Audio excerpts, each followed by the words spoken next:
Yan, okay na yung electric pan na yan, oh. Laka.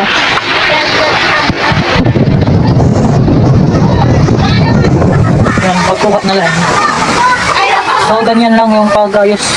Paglalagay ng thermal fuse. Lakas.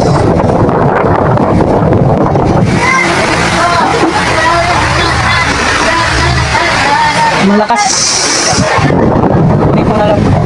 So, okay na. Yan ako, ayan. Wari-wari upay. So, ito na yung part 2. Ayusin ko na yung stand pan na pinapayos sa akin. Yan.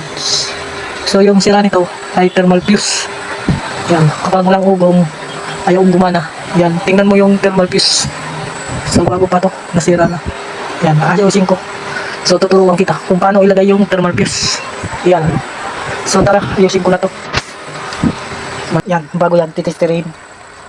Titestirin. Kung ano. Titestirin yun. Bus. Dito sa bus. Yan. Titestirin ko yung thermal fuse.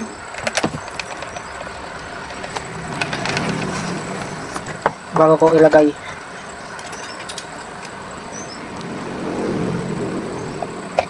Yan.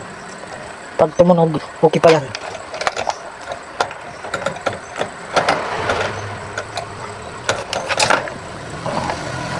Yan. Pag tumunog, okay pa to. Ayan. Yan, okay pa. Yan o.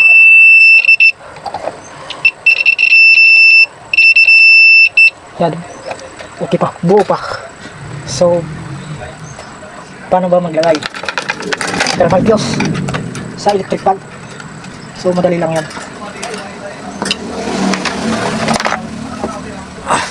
Yan, kinapit ko na yung isa. Yan, dito sa kapasitor. Pagbaliktad yung ikot, lipat mo lang sa kabila. Yan, dito. Ito naman, kakabit ko na sa common dito. So, ganyan lang paglalagay.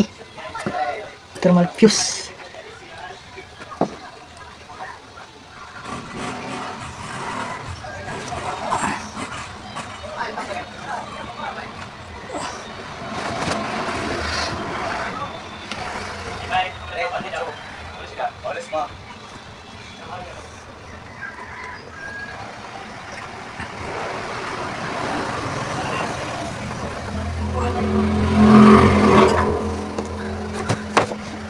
Okay.